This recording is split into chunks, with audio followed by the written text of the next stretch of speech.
Bom dia, irmãos. Que a graça e a paz do nosso Senhor Jesus seja com todos.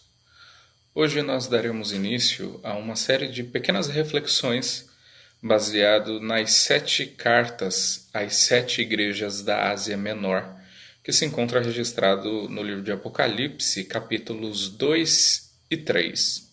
Mas antes de nós entrarmos propriamente dito no assunto de cada uma das cartas, preciso que nós entendamos o seu contexto, entendamos como é que funciona a sua estrutura, para que a lição, para que a mensagem de Jesus destinada a cada uma dessas igrejas seja melhor compreendida à luz do que eles compreenderam, que é o ponto fundamental da nossa interpretação, para que possamos extrair lições para as nossas vidas.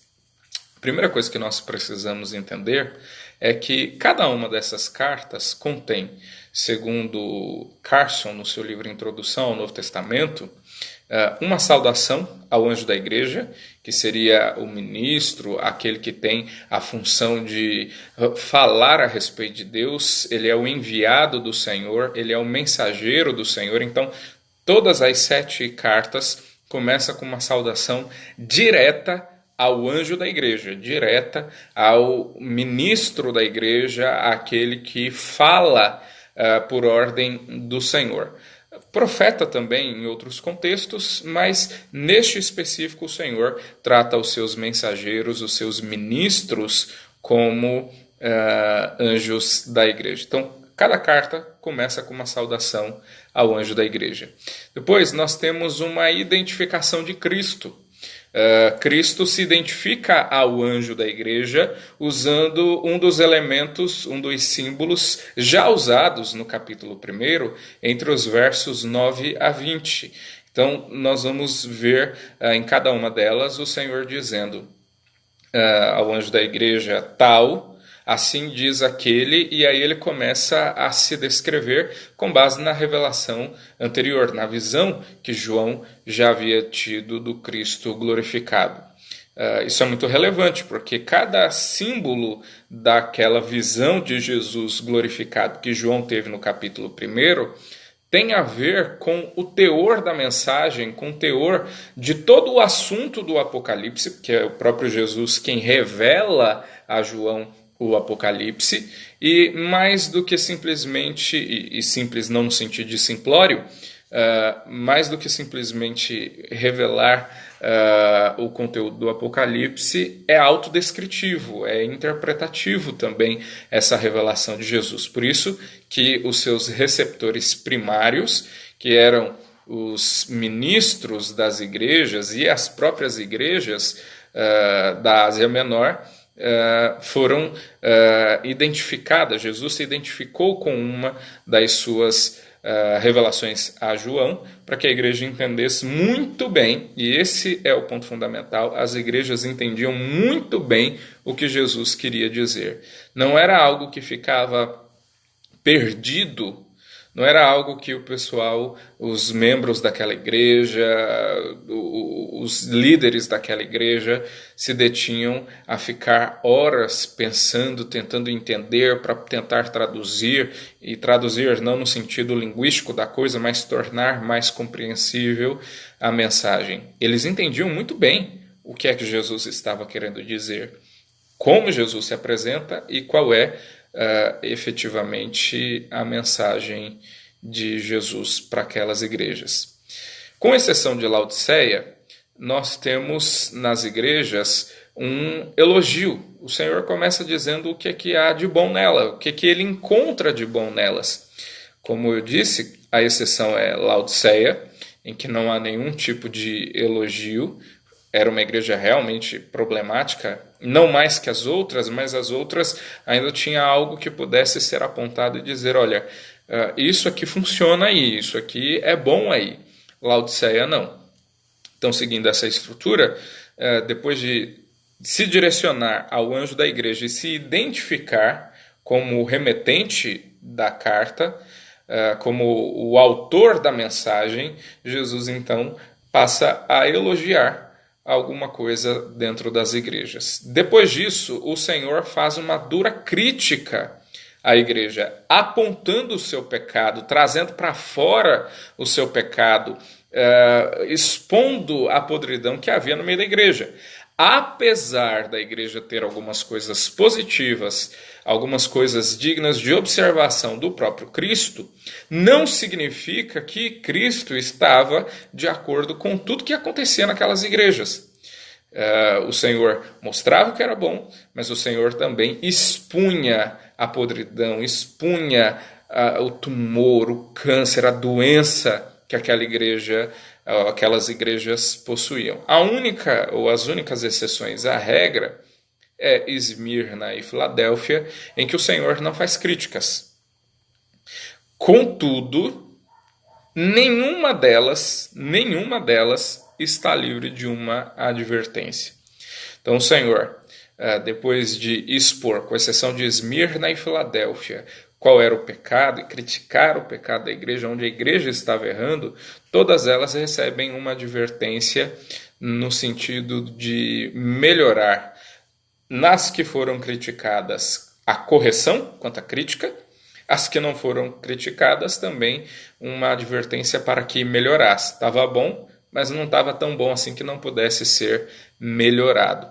Então o Senhor traz também aí uma advertência seguida de uma exortação, e aí diretamente falando às igrejas, ele começa com: quem tem ouvidos, ouça. Porque, embora a mensagem fosse dirigida a toda a igreja, embora a mensagem fosse compreensível a toda a igreja, cada uma delas, as suas respectivas cartas, existe uma diferença entre ouvir e escutar. Só iria ouvir no sentido de tomar para si, no sentido de se apropriar daquilo e fazer as mudanças e a transformação necessária, aqueles a quem o Espírito abrisse o ouvido para esta finalidade. Então, Jesus, depois de fazer a advertência, o elogio primeiro, a crítica, a advertência, vem uma exortação destinada agora diretamente àqueles que poderiam, pelo Espírito e através da graça de Cristo, mudar o seu comportamento para que a advertência fosse ouvida, e não só no sentido de, ele falou, tá, mas no sentido de se apropriar e fazer o que foi advertido, como corrigir o que estava errado. E depois disso tudo, o Senhor prometia, evidentemente, algo aos que ouvissem e se tornassem vencedores. Então, na última parte das cartas, nós vamos ver sempre uma promessa do Senhor. O Senhor manda eles mudarem, o Senhor adverte, o Senhor exorta, mas não é exortação pela exortação, embora isso bastasse. É uma exortação seguida de uma promessa, como se fosse um incentivo a mais para que eles pudessem atender o que Cristo estava pedindo. Então, só recapitulando, primeiro nós temos uma saudação ao anjo da igreja, depois nós temos uma identificação de Cristo de acordo com a visão anterior de João, nós temos um elogio à igreja, exceto Laodiceia, nós temos uma crítica à igreja, exceto Esmirna e Filadélfia, uma advertência, depois nós temos uma exortação e, por fim, nós temos uma promessa. Todas as cartas, todas as 7 cartas, elas vão seguir essa mesma estrutura e esse mesmo modelo. Nós temos ainda que fazer algumas observações com relação às cartas. Primeiro delas, é preciso entender que os seus leitores, os seus receptores primários, os seus endereçados primários, não somos nós.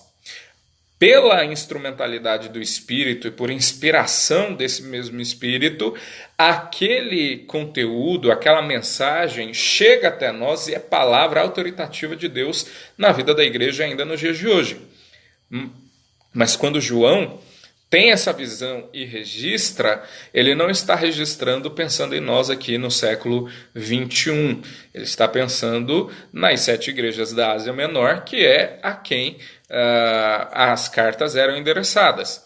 Então, as cartas elas eram endereçadas inicialmente às 7 igrejas das províncias romanas da Ásia: Éfeso, Esmirna, Tiatira, Sardes, Filadélfia e Laodiceia. Eles foram os receptores primários, por isso que para entender nós precisamos mergulhar nessas igrejas, entender dentro do seu contexto, como eles entenderam, qual era a advertência do Senhor para eles, para então fazer sentido para nós. As 7 cartas, elas não estão escritas da mesma forma ou na mesma estrutura que as demais cartas do Novo Testamento estão. Claro que nas cartas de Paulo e de Pedro nós temos o básico, ele saudando, ele se identificando e tratando do assunto e encerrando. Mas é uma forma mais rígida de escrever, mais formal de escritura, de escrituração de cartas. Já as cartas das 7 igrejas, elas não estão, segundo George Ladd, nessa mesma estrutura. São epístolas, têm os mesmos elementos, mas a estrutura não é tão rígida. Além disso, a repetição da expressão "quem tem ouvidos, ouça o que o Espírito diz às igrejas", presente no final de cada carta, como eu já disse, demonstra que o conteúdo destas não deveria ficar somente entre os seus destinatários primários. Aí é que está. Quem tem o Espírito iria ouvir o que o Espírito estava comunicando, quem tem ouvidos abertos pelo Espírito, ouviriam, e não seria apenas os seus receptores primários. Até porque Apocalipse ele não foi escrito primeiro capítulo 1, depois nós temos as 7 cartas sendo distribuídas separadamente e depois o resto do livro. Não, o Senhor foi mostrando e João foi escrevendo, foi registrando o que ele estava vendo, e depois que toda a profecia, toda a visão, toda a revelação estava pronta, escrita,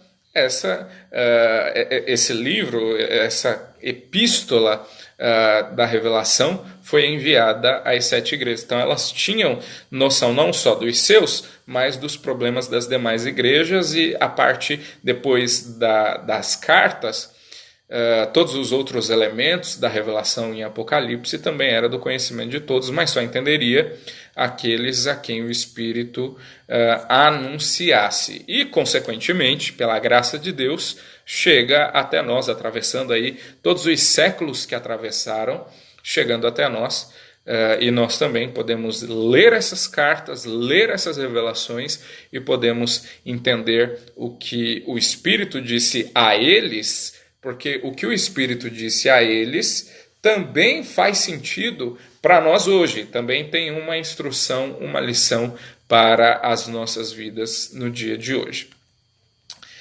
Entrando então nas cartas, Apocalipse capítulo 2, e nós vamos ver apenas a carta à igreja em Éfeso. Apocalipse capítulo 2, do verso 1 ao verso 7, nos diz o seguinte, vou ler. Ao anjo da igreja em Éfeso, escreve: estas coisas diz aquele que conserva na mão direita as 7 estrelas e que anda no meio dos 7 candeeiros de ouro. Conheço as tuas obras, tanto o teu labor como a tua perseverança, e que não podes suportar homens maus, e que puseste à prova os que a si mesmos se declaram apóstolos, e não são, e os achastes mentirosos. E tens perseverança, e suportaste prova por causa do meu nome, e não te deixaste esmorecer. Tenho, porém, contra ti que abandonaste o teu primeiro amor. Lembra-te, pois, de onde caíste. Arrepende-te e volta à prática das primeiras obras. E, se não, venho a ti e moverei do seu lugar o teu candeeiro, caso não te arrependas. Tens, contudo, a teu favor, que odeia as obras dos nicolaítas, as quais eu também odeio. Quem tem ouvidos, Ouça o que o Espírito diz às igrejas. Ao vencedor, dar-lhe-ei que se alimente da árvore da vida que se encontra no paraíso de Deus. Amém. Bom, nesta carta, então, pensando naquela estrutura que comentamos anteriormente, nós temos primeiro a saudação ao anjo da igreja. Começa dizendo ao anjo da igreja em Éfeso, escreve. Então, é endereçado ao ministro de Deus que estava na igreja em Éfeso. Éfeso é uma igreja complicada. Paulo já havia escrito uma carta destinada a essa igreja anos atrás, e está registrada nas Escrituras. Não era uma igreja muito simples, não era uma igreja muito fácil. E os anos se passaram, e ela continuou com alguns problemas, corrigiu alguns do que Paulo exortou, mas continuou com outros problemas ao ponto de fazer Jesus, então, endereçar a esta igreja uma carta, começando diretamente com o seu ministro, aquele que estava lá assumindo aquela igreja. Jesus se apresenta como aquele que tem na mão direita as 7 estrelas e que anda no meio dos 7 candeeiros de ouro. Lá no capítulo 1, nos versos 12 e 20, o Senhor Jesus se apresenta dessa mesma maneira e diz que as 7 estrelas são os 7 anjos da igreja e os 7 candeeiros de ouro são as próprias 7 igrejas. Então, o que Jesus está dizendo é que ele tem nas mãos tanto os ministros que lá estavam, quanto as próprias igrejas. Ele não estava alheio ao que estava acontecendo, ele caminhava entre elas, ele sabia muito bem tudo que ele iria dizer a partir desse momento para a igreja de Éfeso e para as demais, partia do ponto de que Jesus conhecia. Ele não estava falando como alguém que ouviu dizer que talvez tivesse acontecido. Não, ele era testemunha ocular disso. Ele tinha tantos ministros nas suas mãos e, portanto, todos os anjos das 7 igrejas estavam sob a palma da mão de Jesus, como ele passeava entre elas e sabia o que estava acontecendo. Ele era conhecedor. Eles até podiam achar, não, mas Deus não conhece as nossas aflições, não sentimos, não vemos Deus, que são as nossas reclamações mais modernas. Mas Jesus mostra o oposto. Ele sabe, ele conhece, ele está no meio das igrejas. Em seguida, o Senhor faz um elogio a Éfeso. Eles eram perseverantes e doutrinariamente firmes, não aceitando mentirosos como líderes. E isso era algo importantíssimo, porque nós temos falsos profetas se infiltrando na igreja. Não só nos dias de Apocalipse, mas antes de Apocalipse, quando o Senhor Jesus escreve a carta por meio dos apóstolos às igrejas, nós vemos os apóstolos falando dos falsos profetas que se introduziram nelas. Jesus elogia Éfeso porque em Éfeso isso já não era mais uma realidade. Eles não aceitavam falsos apóstolos, não aceitavam mentirosos dentro do seu arraial para assumirem a tribuna da palavra de Deus, a liderança da palavra de Deus, a liderança da igreja, liderança da palavra de Deus no sentido de pregar a palavra de Deus. Pelo contrário, Jesus diz que eles eram perseverantes em meio às tribulações e eram doutrinariamente firmes. Conheciam as doutrinas da igreja, Velho Testamento e as doutrinas apostólicas e as doutrinas de Cristo, transmitido por meio dos apóstolos do Senhor. Então, era uma igreja que tinha uma firmeza, e por causa dessa firmeza, não era qualquer um que eles aceitavam como pregadores. Não era simplesmente abrir a boca e dizer em verdade, eu digo, ou eis que Deus manda lhe dizer, ou similares. Para que pudesse falar na igreja de Éfeso, eles tinham um critério, por causa do conhecimento que eles tinham a respeito das doutrinas e da firmeza que eles possuíam. Só que nem tudo é perfeito. E o Senhor, então, faz uma crítica à igreja em Éfeso. E a crítica que o Senhor faz é que eles abandonaram o primeiro amor e as primeiras obras. Isso é paradoxal.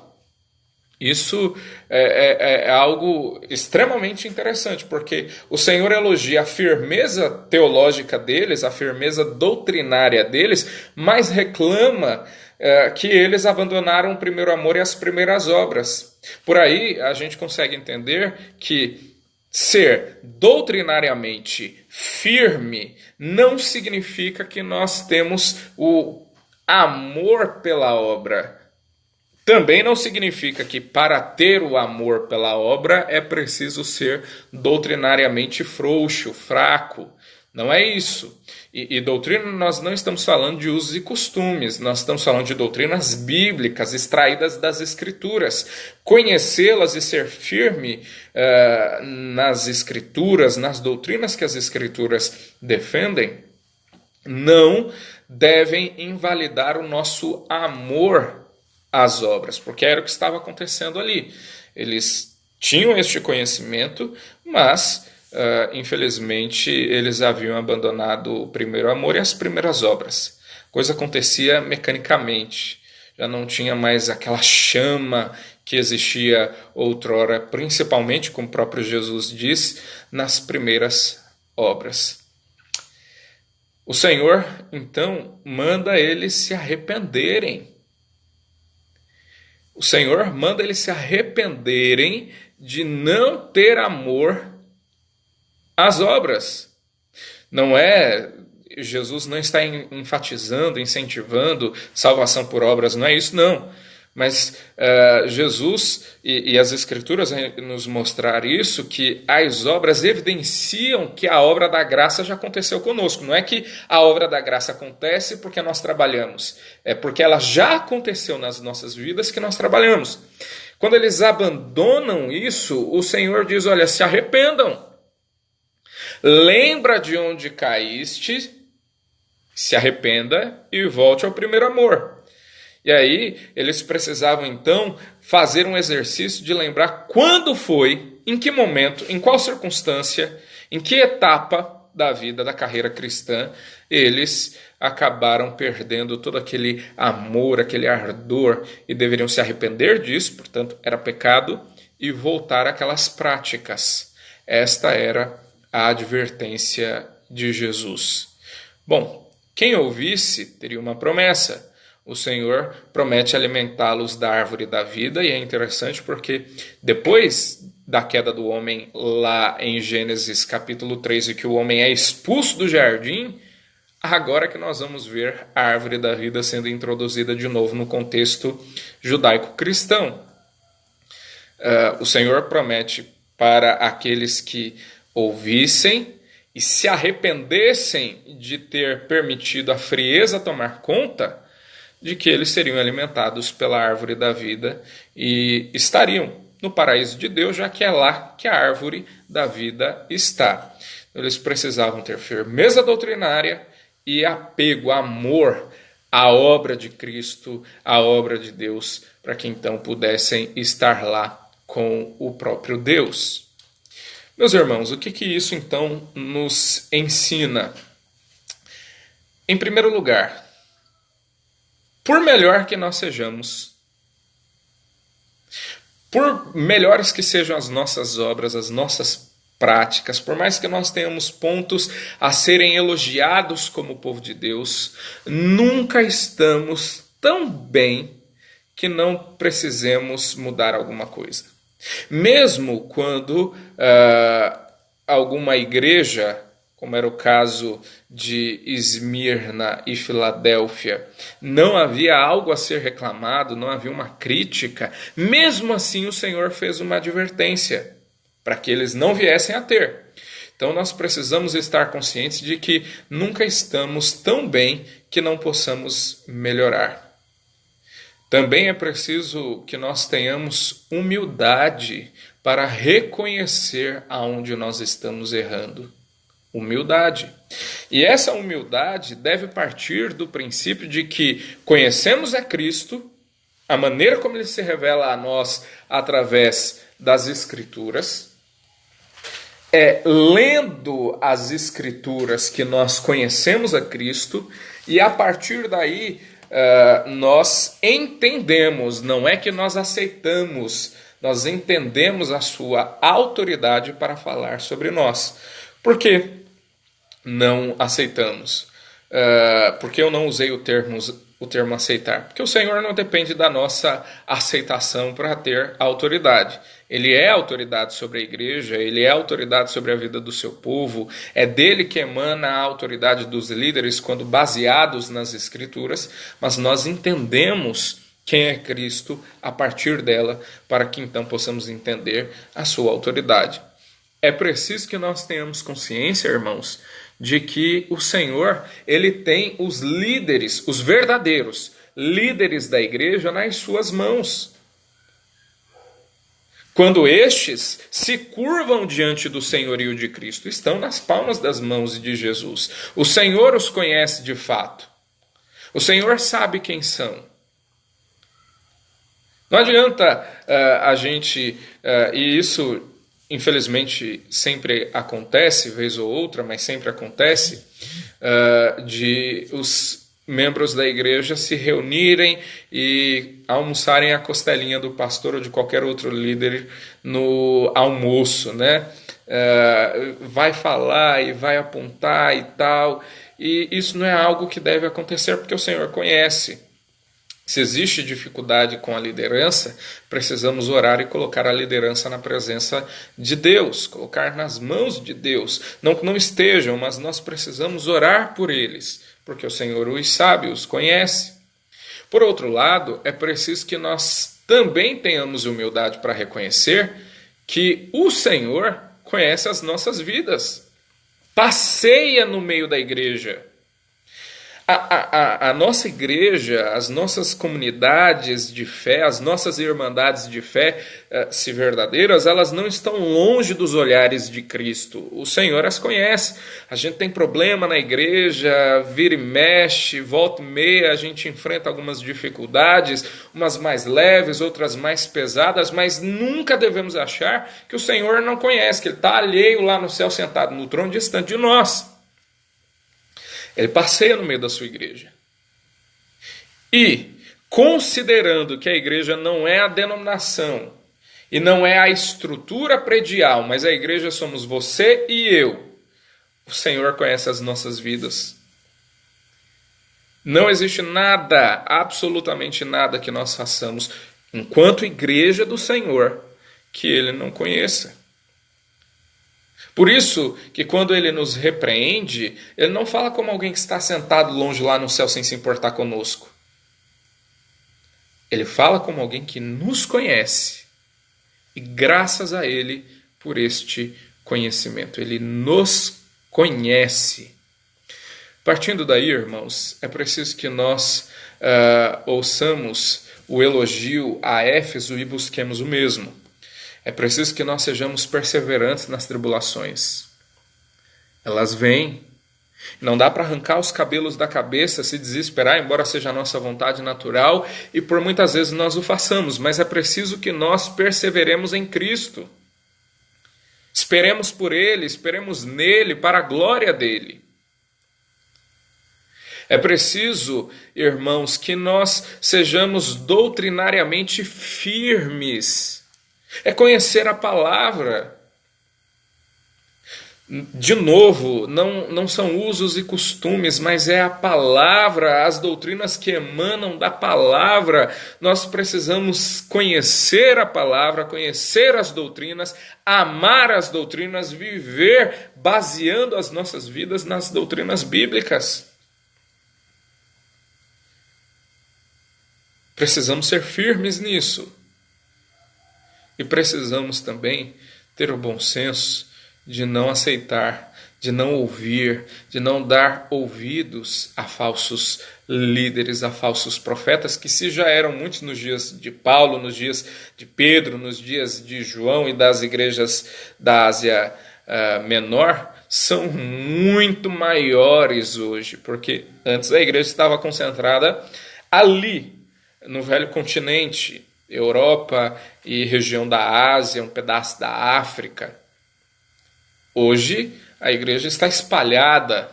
Ainda temos países fechados, mas graças a Deus nós temos presença em todos os continentes. Então, a possibilidade de haver falsos profetas é muito maior. O número deles é muito maior. Talvez estejam nas mídias, no rádio, na TV, na internet, enfim, nos púlpitos. Mas nós precisamos ser firmes, não aceitando aqueles que falam de si mesmos, ao invés de falarem por ordem, orientação e supervisão do Senhor Jesus. Preciso que nós abandonemos estes. Agora, irmãos, é preciso que nós clamemos a misericórdia de Deus sobre as nossas vidas.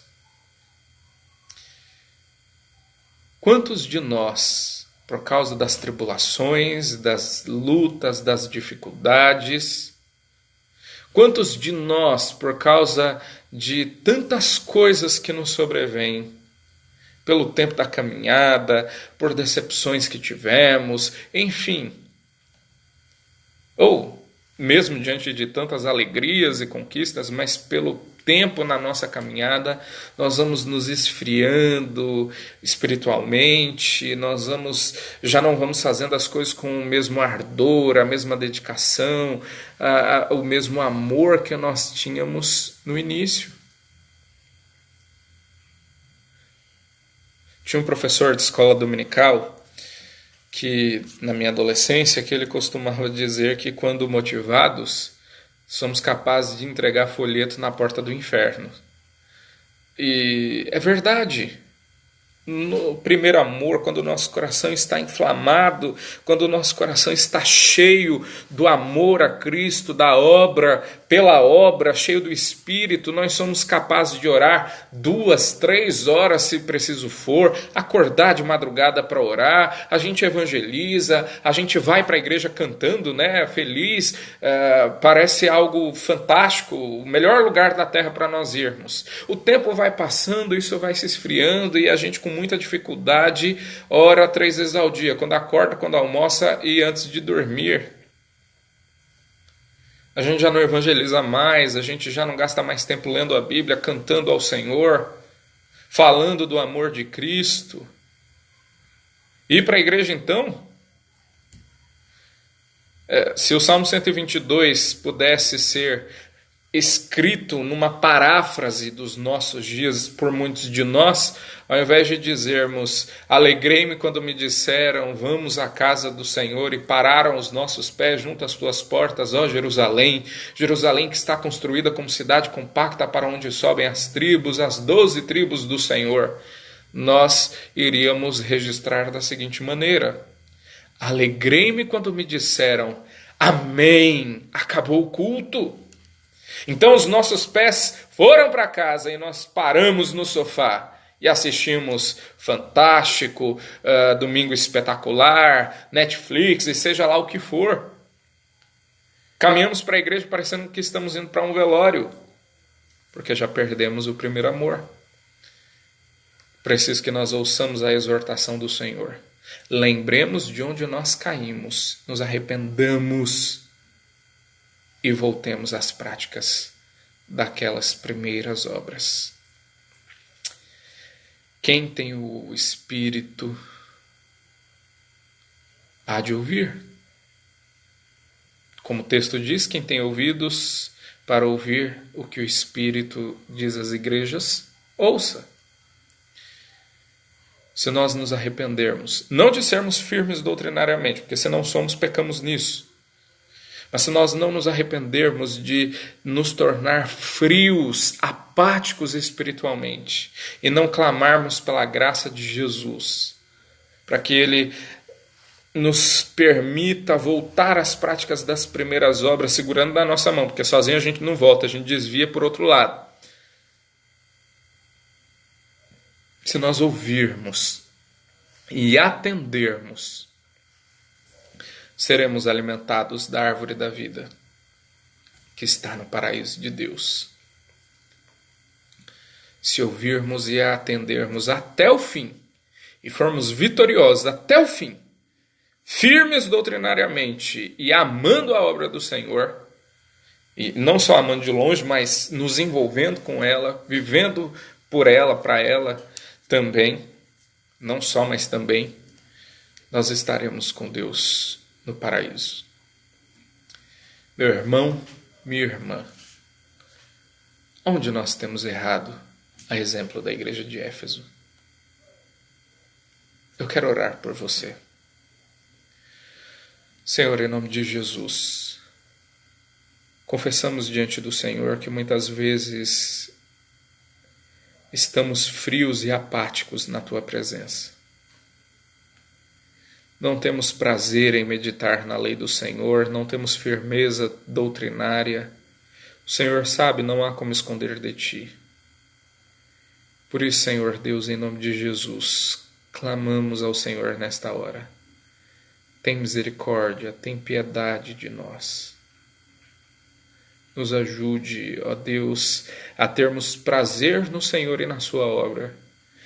Nos ajude a voltar às práticas das primeiras obras, ao primeiro amor que muitos de nós perdemos ao longo da jornada. Nos perdoe por isso, mas nos ajude a voltar, ó Deus, a nos arrepender de fato e a corrigir o que precisa ser corrigido para que as práticas das primeiras obras sejam visíveis em nós constantemente, porque o Teu amor se renova em nossas vidas e o nosso amor pelo Senhor também precisa ser novo todos os dias.